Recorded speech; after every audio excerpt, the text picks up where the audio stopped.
kita berdoa. Tuhan, kami bersyukur punya Allah seperti Engkau, Allah yang berkuasa, Allah yang pemurah, Allah yang penolong kami Tuhan, yang tidak pernah meninggalkan kami. Maka itu Tuhan, kami percaya bahwa segala perkara dalam hidup ini dapat kami tanggung, dapat kami lewati, bukan karena kami kuat, bukan karena kami hebat, tetapi karena Tuhan yang menyertai kami. Terima kasih Tuhan. Pagi ini kami akan belajar tentang pemeliharaan Allah. Kami akan belajar dari nyanyian Mazmur Daud.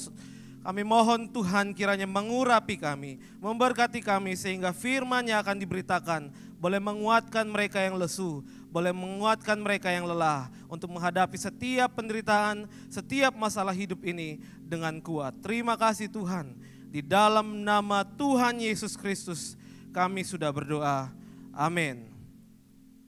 Shalom, selamat pagi Bapak Ibu Saudara yang dikasihi Tuhan. Salam sejahtera, senang sekali boleh ketemu dengan Bapak Ibu Saudara di pagi hari ini.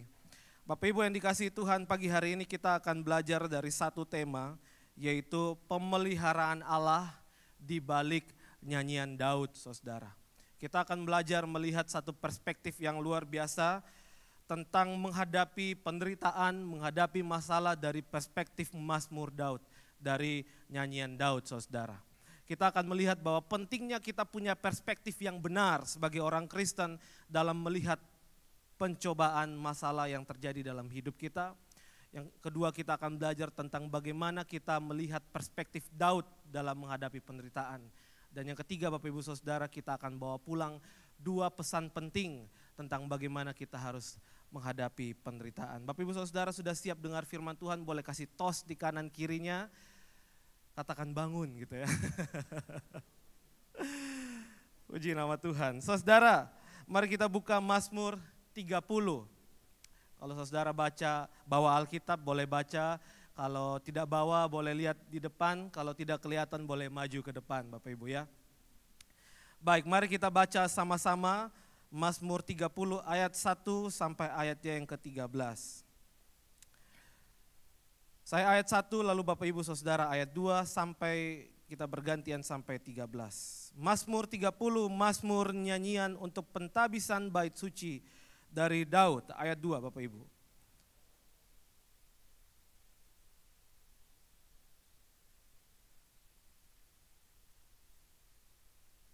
Tuhan Allahku, kepadamu aku berteriak minta tolong dan Engkau telah menyembuhkan aku.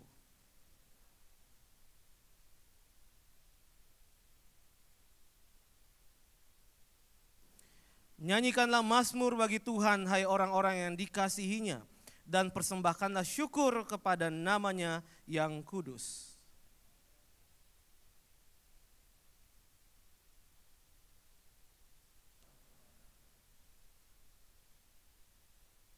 Dalam kesenanganku aku berkata, aku takkan goyah untuk selama-lamanya.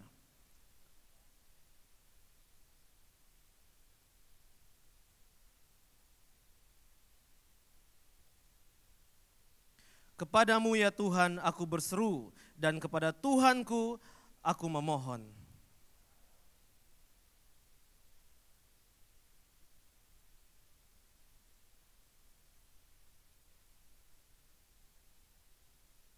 Dengarlah Tuhan dan kasihanilah aku Tuhan, jadilah penolongku.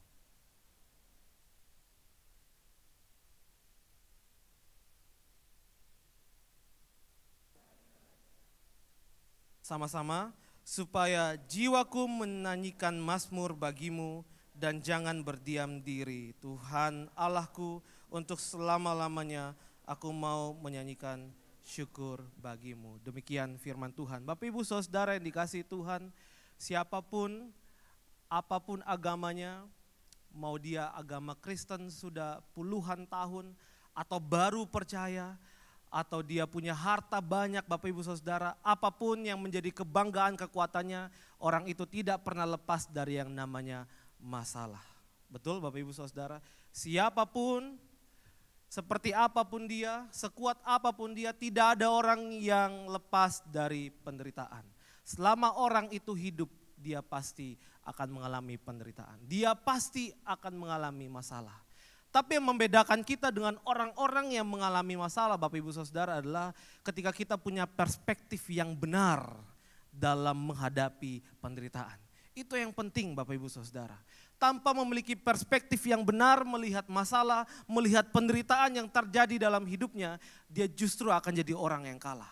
Kalau perspektif kita salah, kita akan juga salah menanggapi penderitaan. Maka itu Bapak Ibu Saudara, penting sekali dalam menghadapi penderitaan, kita perlu memiliki perspektif yang benar. Perspektif itu bicara tentang sudut pandang, perspektif bicara tentang cara berpikir, perspektif bicara tentang cara melihat penderitaan yang terjadi dalam kehidupan Bapak Ibu Saudara. Maka itu seorang bernama Paul David Tripp, dia punya judul buku Suffering, penderitaan. Ada satu kalimat yang sangat menarik, dia berkata begini, karena pemikiran Anda selalu mendahului dan menentukan tindakan Anda, saudara, maka teologi yang Anda pakai dalam masa-masa penderitaan dan pencobaan adalah hal yang sangat-sangat penting katanya. Cara berpikir Anda melihat penderitaan dan pencobaan itu sangat penting. Lalu dia menambahkan di sana, teologi yang buruk dapat memperparah pengalaman penderitaan Anda. Artinya apa Bapak Ibu Saudara? Teologi yang salah, perspektif yang salah hanya akan membuat Anda makin menderita di dalam pemahaman Anda, dalam penderitaan Anda, dalam masalah hidup Anda. Maka jangan sampai Bapak Ibu Saudara kita punya perspektif yang salah dalam menghadapi penderitaan. Satu kali Bapak Ibu Saudara saya naik Grab, ketemu dengan seorang supir Grab yang pakai baju kantoran Bapak Ibu. Maka iseng-iseng lah saya tanya, Bapak kok rapi banget gitu? Biasanya Grab gak rapi gini Pak. Lalu dia bilang, iya Pak saya dari kantor. Loh ada kantor kok nge-Grab? Saya bilang gitu. Lalu dia bilang, iya ini sampingan aja gitu. Oh cari tambahan ya Pak? Katanya enggak, saya cuman habisin waktu. Habisin waktu? Ada apa Pak habisin waktu?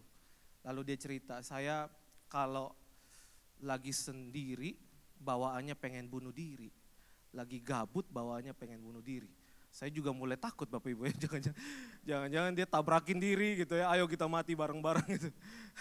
Maka saya mulailah menggali orang ini Bapak Ibu Saudara, dia berkata bahwa 2 kali pernikahannya hancur karena pasangannya punya simpanan. Pasangan kedua lebih parah, waktu dia masuk ke kamar ternyata pasangannya lagi tidur sama pria lain. 2 kali mengalami hal yang sama. Akhirnya dia berpikir bahwa kehidupan ini hanya penderitaan. Kehidupan ini hanya kesengsaraan. Untuk apa aku melanjutkan kehidupan kalau hidupku seperti ini? Kata dia seperti itu Bapak Ibu. Dari sini saya bisa tangkap orang ini memiliki perspektif yang salah melihat penderitaan.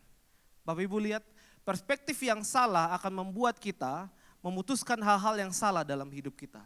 Kalau kita melihat kehidupan hanya penderitaan, kehidupan ini hanyalah kesengsaraan dan sebagainya, pasti jalan pintasnya adalah bunuh diri, tinggalin dunia ini Bapak Ibu. Maka itu teologi apa yang Anda pakai, perspektif apa yang Anda pakai itu sangat menentukan bagaimana Anda bertarung dengan penderitaan. Setidaknya Bapak Ibu Saudara ada 2 perspektif yang keliru dalam melihat penderitaan. Yang pertama Bapak Ibu Saudara, ada orang-orang yang melihat bahwa kehidupan hanya kesengsaraan, tubuh hanya penjara jiwa. Ini istilah filsafat Yunani Bapak Ibu Saudara. Orang-orang Yunani itu memahami bahwa kehidupan ini Bapak Ibu Saudara hanyalah sebuah kesengsaraan. Maka kematian adalah cara untuk membebaskan diri dari kehidupan yang berat. Seorang filsuf namanya Seneca hidup pada 4-65 sebelum Masehi Bapak Ibu Saudara mengatakan begini. Bunuh diri adalah tindakan pembebasan. Mengerikan ya Bapak Ibu ya. Bunuh diri adalah tindakan pembebasan dari penderitaan yang dialami oleh seseorang. Akhirnya apa Bapak Ibu Saudara? Akibatnya orang tidak lagi takut untuk bunuh diri. Orang tidak lagi takut untuk mengakhiri hidupnya karena dia merasa bahwa hidup yang sulit hanya bisa kita keluar dari sana dengan cara bunuh diri. Ini perspektif yang pertama. Perspektif yang kedua mungkin lebih relate, lebih nyambung dengan kita Bapak Ibu Saudara. Yang kedua adalah orang yang berpikir begini, saya menderita, saya punya masalah karena Allah sedang hukum saya atas dosa-dosa saya. Saya yakin banyak orang Kristen juga salah memahami hal ini Bapak Ibu. Ketika mereka lagi menderita, ketika mereka lagi punya masalah, mereka berpikir bahwa Tuhan sedang jahat sama saya, Tuhan sedang hukum saya karena saya jahat sama Tuhan. Akibatnya apa Bapak Ibu Saudara? Perspektif yang keliru ini membuat orang itu akhirnya menderita dan putus asa. Hilang harapan karena yang dia temukan dalam penderitaan hanyalah wajah Allah yang murka. Bapak Ibu, kalau kita hari ini mengalami sebuah penderitaan, itu bukan karena Tuhan menghukum kita. Itu bukan karena Tuhan sedang jahat kepada kita. Bapak Ibu Saudara yang dikasihi Tuhan, kembali kepada Mazmur 30 yang kita baca tadi Bapak Ibu Saudara. Menarik sekali karena Mazmur ini ditulis oleh Daud ketika dia sedang ada dalam satu sakit yang parah. Dari mana kita tahu Bapak Ibu Saudara kalau Daud waktu menulis Mazmur itu dalam keadaan sedang sakit parah. Dari beberapa ayat yang para penafsir menafsirkan ayat ini bahwa Daud sedang menulis dalam keadaan sakit. Saudara, misalnya ayat 3 Bapak Ibu Saudara, di sana dikatakan, Tuhan Allahku, kepadamu aku berteriak minta tolong dan engkau menyembuhkan aku. Kata menyembuhkan aku itu terkait erat dengan fisik yang sakit. Lalu ayat yang keempat Bapak Ibu Saudara, Daud berkata begini, Tuhan engkau mengangkat aku dari dunia orang mati, engkau menghidupkan aku di antara mereka yang turun ke liang kubur. Kata dunia orang mati dan liang kubur ini dari satu kata yang sama yaitu Seol. Seol itu Bapak Ibu Saudara bicara tentang alam baka. Maka ketika Daud sedang menderita sakit parah, rasa-rasanya dia sudah sampai ingin mengakhiri kehidupannya. Sampai di satu titik dia merasa bahwa kayaknya ini hari terakhir saya, penyakit saya sudah melahap saya begitu rupa dan kayaknya saya tidak akan bertahan lama lagi. Seolah-olah Daud sedang ada dalam sakit yang parah dan dia sulit sekali untuk melihat ada kehidupan setelah ini. Maka itu dia berkata bahwa Tuhan, aku sudah sangat dekat dengan liang kubur. Aku sudah sangat dekat dengan dunia orang mati. Sedikit lagi aku masuk ke sana. Tapi Tuhan mengangkat aku. Tuhan menghidupkan aku. Bapak Ibu Saudara, Daud sedang mengalami penderitaan yang sangat-sangat pedih, sangat-sangat parah Bapak Ibu. Sakit itu tidak mengenakan. Kalau kami besuk jemaat Bapak Ibu, sudah ketebak kalau ditanya mau doa apa. Pasti apa Bapak Ibu? Kesehatan aja gitu. Pasti jawabnya yang penting sehat-sehat aja. Gak mau doa yang lain gak apa-apa Pak, gak usah. Kalau gak punya uang masih bisa cari Pak. Tapi kalau sakit uang pun gak bisa cari. Iya kan Bapak Ibu? Maka kita orang selalu berpikir bahwa kesehatan nomor satu.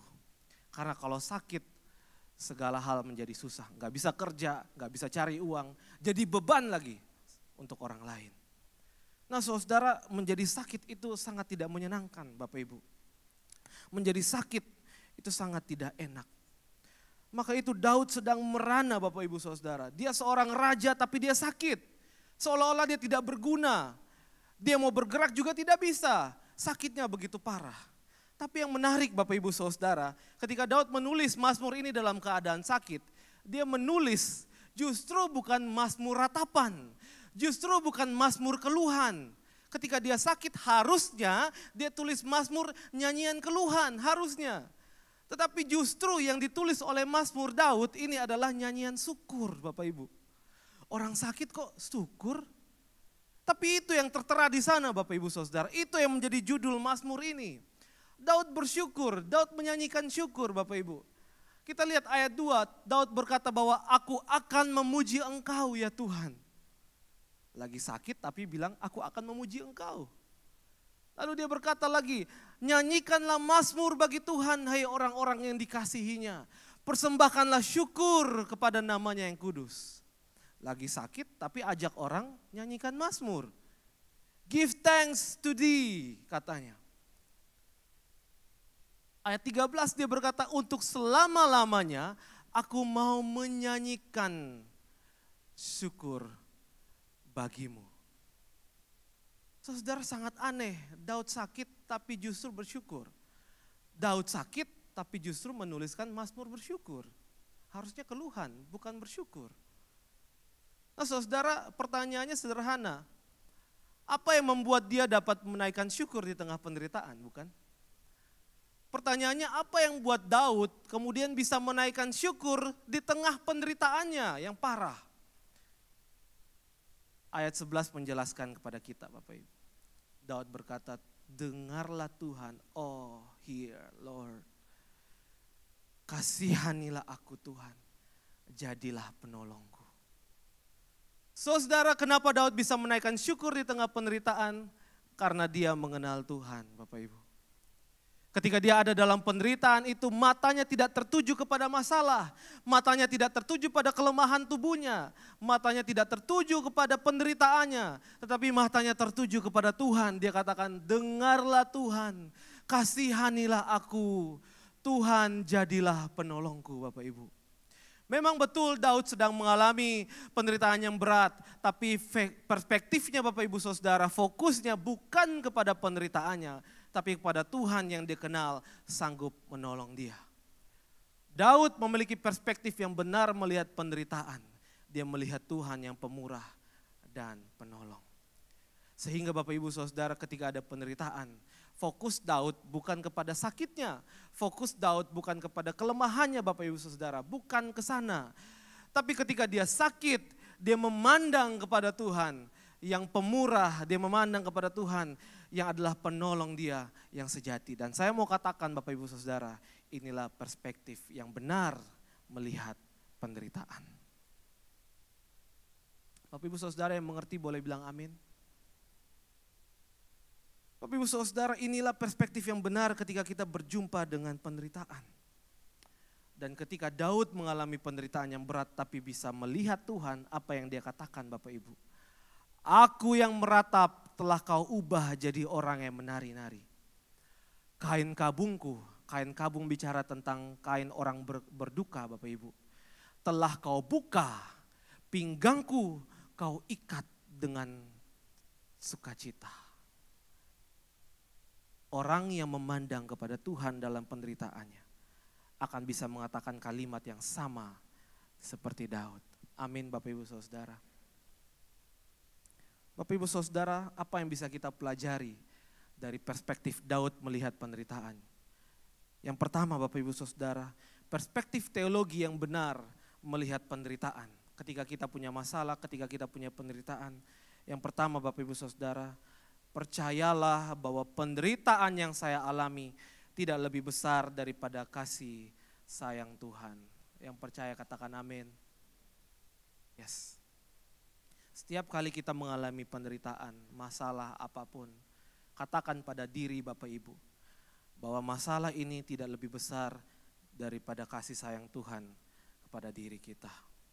Bapak Ibu Saudara, saya ingat sekali satu perkataan yang tidak pernah hilang dari kepala saya sejak saya remaja Bapak Ibu. Seorang pembina remaja mengatakan kalimat ini kepada saya. Jangan berkata, Tuhan tolong aku hadapi masalah yang besar ini. Tapi katakanlah pada masalah, hai masalah, aku punya Tuhan yang besar. Boleh ngomong sama-sama dengan saya? Kita ngomong sama-sama ya Bapak Ibu Saudara. 1, 2, 3. Jangan berkata, Tuhan tolong aku hadapi masalah yang besar ini. Tapi katakanlah, hai masalah, aku punya Tuhan yang besar. Kasih tepuk tangan buat Tuhan kita Bapak Ibu Saudara. Saudara, ini bicara tentang perspektif, cara kita melihat. Bicara tentang perspektif yang benar dalam kita menghadapi penderitaan Bapak Ibu Saudara. Masalah tidak boleh membuat kita lupa bahwa kita adalah orang yang dikasihi Tuhan. Dan Tuhan tidak akan membiarkan kekasihnya menderita. Kalau Tuhan sayang sama kita, maka Tuhan tidak akan mungkin membiarkan kita merana Bapak Ibu Saudara. Alkitab selalu mencatat bahwa tidak mungkin anak-anak Tuhan mengais-ngais roti, mencari-cari roti sebab Bapa di sorga memeliharanya Bapak Ibu Saudara. Maka percayalah apapun yang kita hadapi hari ini, jangan membuat kita lupa tentang kita adalah anak Tuhan yang dikasihinya.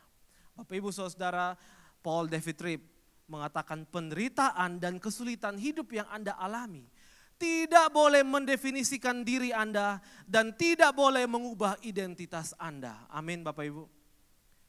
Makin ada masalah, makin kita akan melihat tangan Tuhan bekerja dalam hidup kita. Bapak Ibu Saudara, satu kali waktu besuk seorang bapak, waktu sampai ke rumahnya Bapak Ibu Saudara, saya berjumpa dengan seorang bapak usia 40-an tahun, sedang duduk Bapak Ibu. Waktu saya perhatikan, kakinya ini bengkak gitu. Saya tanya begitu ya, Pak, kenapa kakinya bengkak? Lalu dia cerita, kakinya bengkak ini karena gagal ginjal Bapak Ibu. Dia bilang gagal ginjal itu mengerikan. Kita nggak pernah tahu gejalanya sampai ginjal kita udah tinggal 5% baru dia menunjukkan gejala. Jadi waktu dia dibawa ke rumah sakit Bapak Ibu Saudara, dokter di sana bilang begini, dikit lagi kamu lewat. Dia bilang begitu. Kenapa dok? Karena ginjalmu kekuatannya tinggal 5%. Udah nggak punya kekuatan lagi. Yang lebih parah Bapak Ibu Saudara, dokter bilang ke dia begini, usiamu kira-kira tinggal 1 tahun lagi. Hancur gak Bapak Ibu? Dia bilang waktu itu Pak saya hancur. Di kepala saya cuma bilang begini ke Tuhan, Tuhan kasih saya waktu lebih. Kenapa Bapak Ibu? Anak-anaknya baru masih kecil Bapak Ibu. Usia 40-an tahun masih merintis usaha, merintis pekerjaan. Waktunya tinggal 1 tahun. Dia berkata kepada saya Bapak Ibu, tapi Pak Jevin, saya tidak takut. Saya yakin Tuhan tolong saya. Kadang saya sangat takut Bapak Ibu. Kenapa saya tanya, kenapa takut Pak? Karena tiap kali saya cuci darah, katanya. Tiap kali saya cuci darah, saya baru aja ngobrol sama teman sebelah, sambil kami cuci darah berdua. Beberapa menit kemudian dia udah hilang. Baru aja ngobrol, mati, meninggal sambil cuci darah Bapak Ibu. Dan dia sudah sering kali lihat kayak begitu. Biasanya kan di orang cuci darah itu kan ada beberapa tempat tidur panjang begitu Bapak Ibu Saudara. Kadang ngobrol-ngobrol, orang itu ternyata lewat di hari itu. Dan dia sudah sangat sering lihat itu. Dan dia berpikir bahwa mungkin nanti akan ada waktunya saya juga. Lalu saya bilang, Pak, lalu sisa waktunya tinggal berapa Pak? Dia bilang ini yang menarik. Waktu itu dokter vonis saya 1 tahun. Saya berfokus pada Tuhan, mengasihi keluarga. Saya lebih dalam lagi hidup pada Tuhan, berharap pada Tuhan. Tiap hari kalau saya masih bangun tidur, saya akan naikkan syukur kepada Tuhan. Kalau saya masih bisa lihat matahari besok, saya akan bersyukur pada Tuhan. Dan Bapak tahu, kata dia, Bapak tahu hari ini saya sudah hidup berapa lama? 5 tahun. Bapak Ibu Saudara, kasih Tuhan lebih besar daripada penderitaan kita. Amin Bapak Ibu. Apa yang dianggap manusia mustahil, tidak mustahil bagi Tuhan. Amin Bapak Ibu. Kalau Bapak Ibu punya persoalan hari ini, percayalah bahwa Tuhan menyertai kita. Cintanya lebih besar daripada apapun. Ya, perspektif yang pertama melihat penderitaan adalah melihat bahwa penderitaan yang kita alami tidak lebih besar daripada ketakutan kita, daripada apapun yang kita alami. Yang kedua Bapak Ibu Saudara, perspektif teologi yang benar melihat penderitaan adalah kita harus melihat penderitaan yang kita alami dari sudut pandang iman. Bapak Ibu yang dikasihi Tuhan, kita perlu melihat penderitaan kita bukan hanya dengan mata fisik kita, tapi juga dengan mata iman kita. Mata fisik hanya akan melihat luka, melihat penderitaan, melihat kesulitan, karena mata fisik kita hanya dapat memandang sejauh yang kita bisa lihat. Tetapi mata iman akan menolong kita untuk melihat lebih jauh dari apa yang sedang kita hadapi. Mata fisik hanya bisa melihat kesakitan, masalah hidup, orang-orang yang menyakiti kita. Hanya itu yang dapat dilihat oleh mata fisik kita. Tapi kalau kita pandang hidup kita dengan mata iman kita, maka kita akan bisa melihat lebih jauh dari apa yang bisa kita lihat dengan mata fisik kita. Kita akan bisa melihat, oh Tuhan sedang berkarya dalam hidupku. Maka itu Bapak Ibu Saudara, jangan putus asa kalau punya penderitaan.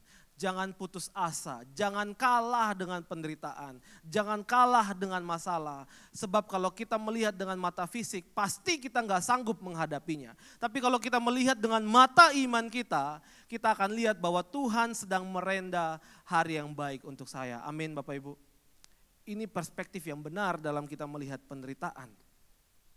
Inilah yang kemudian membuat Paul David Tripp mengatakan kalimat yang menarik Bapak Ibu. Ini yang membuat Yusuf dapat berkata dalam Kejadian 50 ayat 20 Bapak Ibu Saudara. Ketika dia menghadapi perjalanan panjang, dia dibuang oleh saudaranya, bukan hanya dibuang ke sumur, dia dijual oleh saudaranya, lalu dia jadi budak di rumah seorang Potifar, lalu dari sana dia difitnah, dia dipenjara Bapak Ibu Saudara, dia mengalami begitu banyak pasang surut dalam hidupnya Bapak Ibu. Ketika terakhir dia sudah menjadi Perdana Menteri, Saudara, orang yang sangat penting di Mesir Bapak Ibu. Ketika saudara-saudara yang dulunya jual dia, yang dulu yang mencelakakan dia datang kepada dia, mereka ketakutan melihat Yusuf. Tapi Yusuf berkata bilang begini Bapak Ibu, memang kamu telah mereka-rekakan yang jahat terhadap aku, tapi Allah telah mereka-rekakannya untuk kebaikan. Dengan maksud melakukan seperti yang terjadi sekarang ini, yakni memelihara hidup satu bangsa yang besar. Ini cara memandang dengan mata iman Bapak Ibu. Kalau Yusuf hanya lihat dengan mata fisiknya, dia akan jadi kepahitan sama saudara-saudaranya. Dia akan jadi kepahitan sama keluarganya. Kenapa? Karena mereka jual Yusuf, mereka buang dia. Lalu sekarang saudara-saudaranya datang kepadanya dan minta pertolongannya. Kalau Daud hanya melihat dengan mata fisik, pasti orang-orang itu akan dia bunuh. Tapi karena dia memandang dengan mata iman Bapak Ibu, dia enggak jadi kepahitan. Dia bisa berkata kepada saudara-saudaranya, memang kamu reka-rekakan yang jahat sama aku. Tapi karena aku memandang dengan mata iman, aku percaya bahwa Tuhan akan mereka-rekakannya untuk kebaikan. Luar biasa Bapak Ibu. Maka biarlah setiap kali kita melihat satu penderitaan terjadi dalam hidup kita, kita tidak hanya memandang dengan mata fisik kita. Iya benar ada badai. Iya benar ada gelombang dalam hidup kita. Tapi mata fisik kita mengatakan bahwa ada sesuatu di balik sana. Ada sesuatu di balik awan gelap. Ada sesuatu di balik gelombang. Ada sesuatu di balik hujan badai yang besar. Ada Tuhan, ada hari yang cerah. Ada rencana yang indah yang Tuhan nyatakan dalam hidup saya. Yang mengerti katakan amin Bapak Ibu.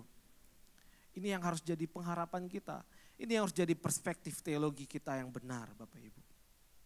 Yang terakhir Bapak Ibu Saudara, saya mau cerita tentang seorang wanita yang hebat. Ini fotonya Bapak Ibu Saudara. Wanita ini, perempuan ini bernama Corrie ten Boom. Mungkin nama yang tidak asing di telinga Bapak Ibu Saudara. Corrie ten Boom Bapak Ibu Saudara adalah seorang berkebangsaan Belanda yang dulu hidup pada masa Hitler, Nazi itu berkuasa. Papanya seorang yang takut akan Tuhan, sehingga toko jam mereka, waktu itu mereka punya toko jam itu dipakai untuk menyembunyikan orang-orang yang melarikan diri dari kekejaman Hitler. Rumah mereka itu dipakai buat persembunyian orang-orang yang mau ditangkap. Karena waktu itu Hitler sangat kejam, apalagi kejam terhadap orang-orang Yahudi Bapak Ibu. Holocaust Bapak Ibu itu adalah pembantaian terbesar di dalam sejarah dunia. Itu dilakukan oleh Hitler kepada orang-orang Yahudi.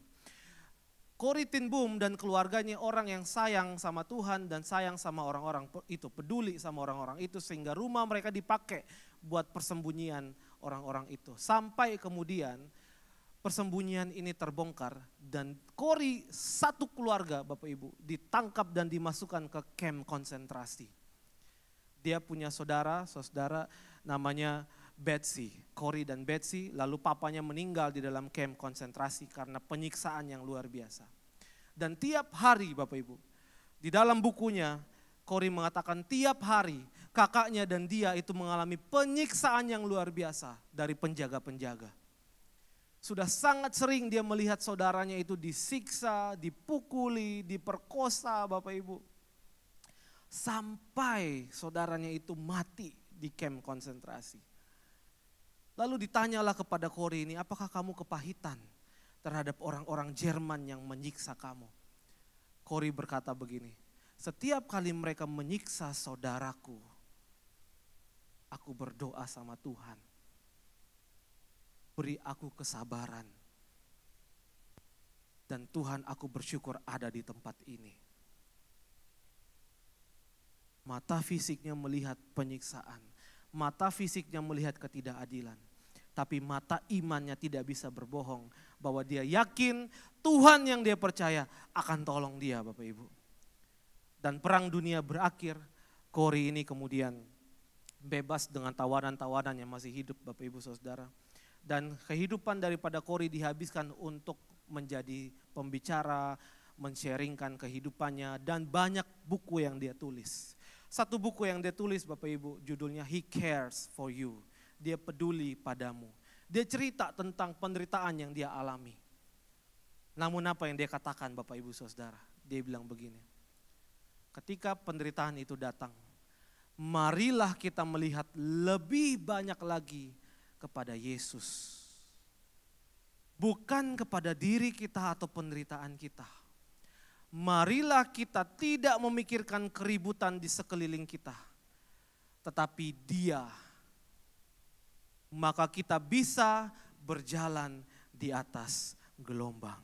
Ini satu kalimat yang sangat bagus, Bapak Ibu. Ketika kita berfokus kepada Tuhan, di sanalah badai tidak akan mengganggu kita. Di sanalah kita bisa berjalan di atas gelombang. Permasalahan masih ada, masalah hidup masih ada, badai masih bergulung-gulung, Bapak Ibu Saudara. Tetapi kita bisa berdiri di atasnya. Amin, Bapak Ibu Saudara. Ini bicara tentang perspektif. Bicara tentang bagaimana Anda melihat kehidupan ini. Maka itu Saudara, jika Anda sulit mempercayai kasih dan kebaikan Tuhan di dalam penderitaan Anda, jika Anda sulit melihat kebaikan Tuhan dalam hidup Anda, jikalau keadaan membuat Anda sulit untuk melihat cara Tuhan bekerja dalam hidup Anda, setidaknya Bapak Ibu Saudara berusahalah percaya bahwa hati Tuhan tidak jahat, bahwa Bapa yang baik tidak merancangkan hal yang buruk untuk anak-anaknya. Amin, Bapak Ibu Saudara. Kalau kita sulit melihat kebaikan Tuhan dalam hidup kita, tetaplah percaya bahwa hatinya Tuhan baik. Dia nggak mungkin rancang yang buruk dalam hidup kita. Kiranya Bapak Ibu Saudara kita punya perspektif yang benar, melihat masalah hidup, penderitaan yang kita alami di hari ini. Saya ajak kita tundukkan kepala, Bapak Ibu Saudara. Mari kita merenungkan apa yang boleh kita dengar hari ini.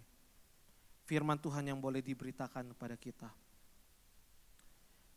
Kiranya boleh memberikan kita kekuatan baru menghadapi segala perkara. Kiranya boleh memberikan kita kekuatan dalam menghadapi segala masalah hidup yang terjadi dalam kehidupan saya.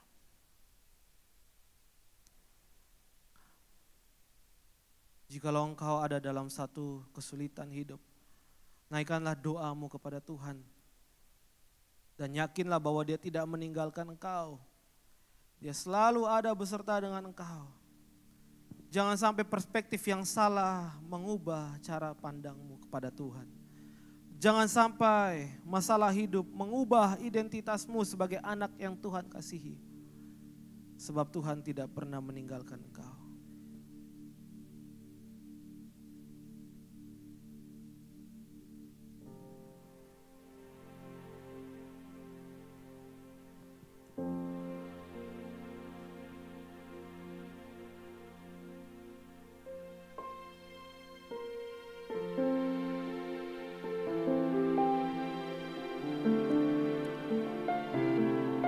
Apapun badai yang sedang engkau hadapi hari ini, apapun gelombang yang sedang engkau hadapi hari ini, pandanglah kepada Tuhan.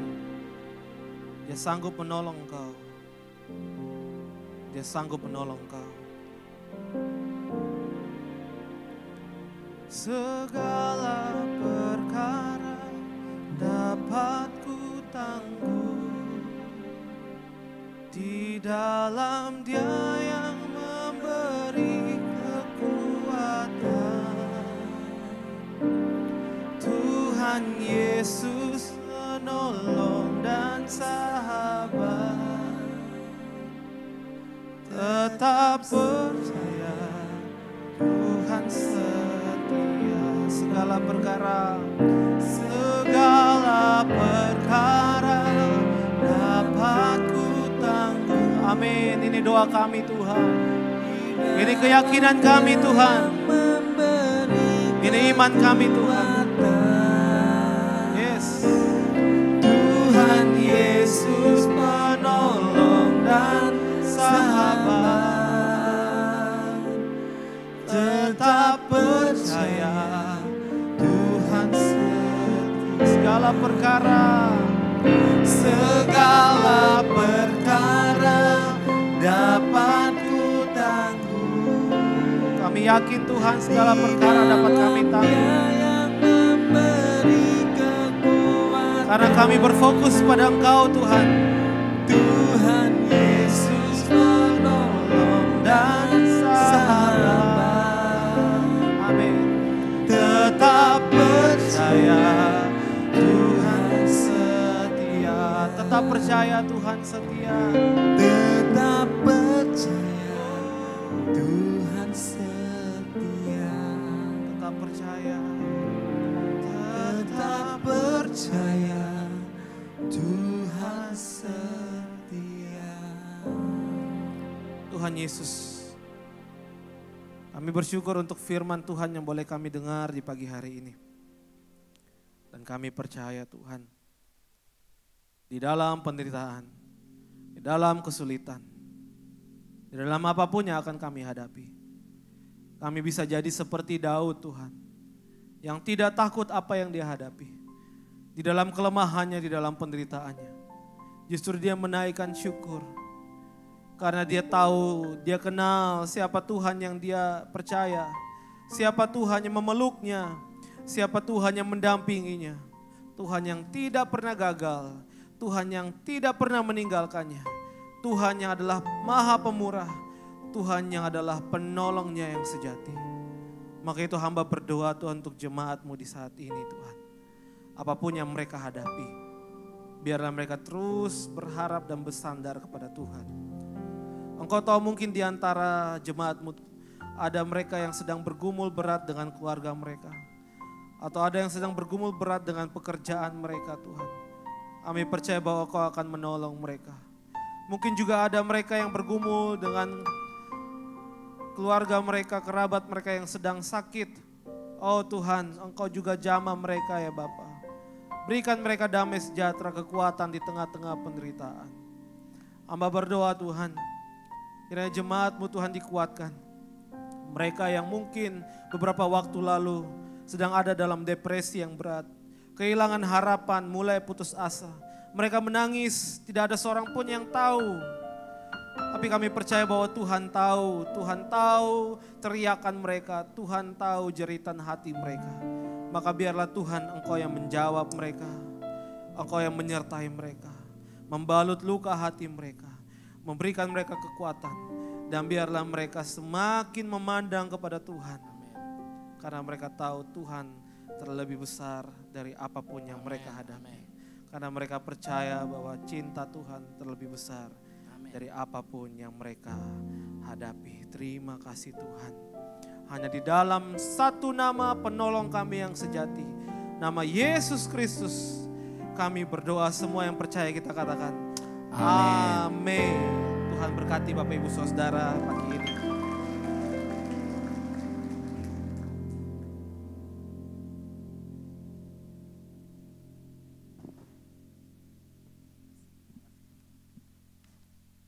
Terima kasih Guru Injil Jevin yang telah menyampaikan firman Tuhan, supaya kita hanya bukan